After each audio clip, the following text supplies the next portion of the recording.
agricultura, la minería y el comercio eran sus fuentes de ingreso de los territorios conquistados, arrendaban las tierras. Lo último del imperio, sus límites y su final. Octavio, en el año 31 a.C., se hizo proclamar emperador y asumió el título de Augusto. El Señor Jesucristo nació durante su reinado y fue crucificado bajo el de Tiberio. El martirio de Jacobo, hermano de Juan, tuvo lugar bajo Claudio, Hechos 11:28 y 12:1. Pablo apeló a Nerón, Hechos 25:11. La destrucción de Jerusalén, profetizada por Jesucristo, Mateo 24, Marcos 13, Lucas 19:21. Tuvo lugar el 70 después de Cristo en el reinado de Vespasiano y bajo el mando del general Tito. Los límites del imperio en la época de Augusto: el Rin, el Danubio, el Éufrates, el desierto de África, el Atlántico y el Mar del Norte. Bajo Claudio conquistó Gran Bretaña. Trajano llevó el poderío romano más allá del Éufrates, casi englobando todo el mundo civilizado conocido. La decadencia final. Los excesos y la corrupción interior, así como los ataques extranjeros, fue la ruina. El último soberano del imperio, Teodosio III, 79-395. Sus dos hijos reinaron. Quedó dividido el imperio en el occidente y oriente y jamás volvieron a reunirse. Roma cayó bajo los bárbaros germánicos en el 476 por Odoacro. Se proclamó rey de Italia Occidente. El Imperio de Oriente o Bizancio resistió mucho tiempo hasta la toma de Constantinopla por los turcos en el año 1453. Este es el resumen que traigo de un trabajo realizado de mucho tiempo, muchos años atrás.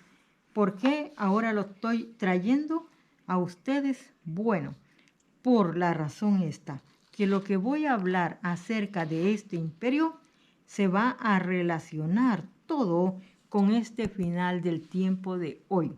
Así pues, podría volverles, leería otro, ¿cómo se llama? ¿Qué le puedo decir? Puedo leerle este otro, pero yo creo que a lo mejor nos va a bastar con lo que acabo ahorita de haberles dicho, ¿sí? ¿Por qué razón?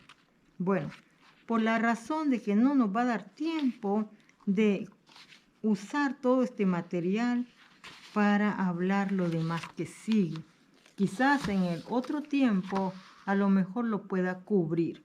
Pero, ¿a qué voy ahora mismo?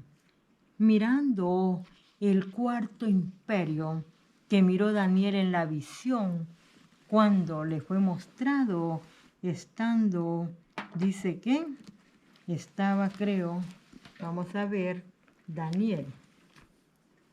Él miró esta visión, dice que estaba él en el primer año de Belsasar, rey de Babilonia. Tuvo Daniel un sueño y visiones de su cabeza mientras estaba en su lecho.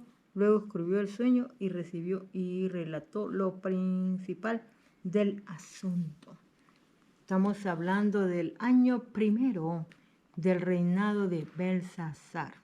Estamos hablando del 538 aproximadamente. Pero también el año 535, entonces es cuando cae el imperio de Babilonia. Cuando yo relato aquí en mi escrito, fíjese cómo lo relato, de qué manera. Dice, el último imperio, Roma y sus 10 cuernos, con 10 diademas, avanzando en la historia, y es lo que ya les dije cuando fue que cayó primera vez y cuando cayó la segunda vez. ¿Sí? que cayó bajo los bárbaros, hermanos, y todo eso, ¿sí? Y de Bizancio y todo eso. O sea, 247 años, ¿sí? Antes de Cristo se levantó. Y su caída fue en el 476, que ya lo vimos, haciendo un total de 723 años de la primera caída. La siguiente caída, pasaron 977 años y se hizo un total de 1700 años al final de esta caída de 1453 después de Cristo.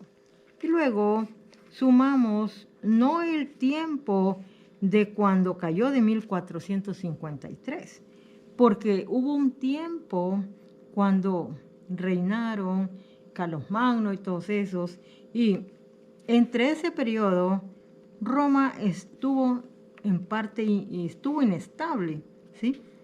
No le puedo decir exactamente, pero si cayó en 1453, lógico que no tenía fuerza, no tenía poder.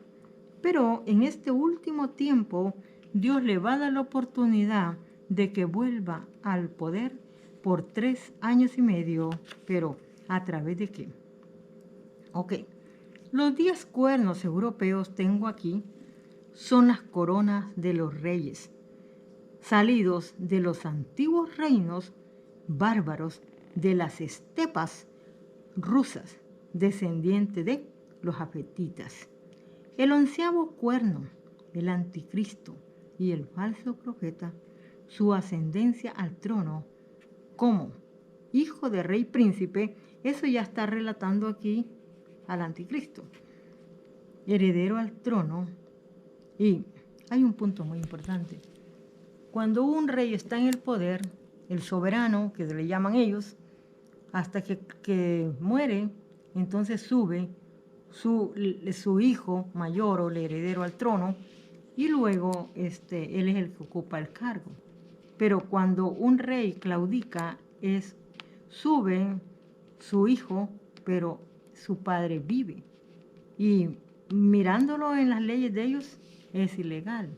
Pero como ellos mismos hacen de las leyes lo que ellos quieren a su favor, bueno, o dependiendo, entonces es lo mismo que ha sucedido con la historia política, religiosa y de Roma, lo mismo. Porque, como ustedes pueden acordarse, cuando en el Vaticano subió Benedicto XVI, él era el legítimo que subía al poder religioso, pero también fue quitado y luego fue puesto el Señor que está ahora mismo. Entonces, es lo mismo, hay una claudicación, no es legítimo, no es legal, pero ellos lo han hecho. Ahora, por eso estoy aclarando, ¿verdad? Un rey dice, entonces el rey le da los derechos a su hijo, en este caso él es el príncipe, ¿sí? Tomará el poder junto con los 10 reyes que son de toda Europa y al final quedará el príncipe. O sea, cuando vamos a la palabra de Dios en el libro de Revelación, ahí nos dice que Él tomará el poder de esta manera, ¿sí? Mire cómo dice.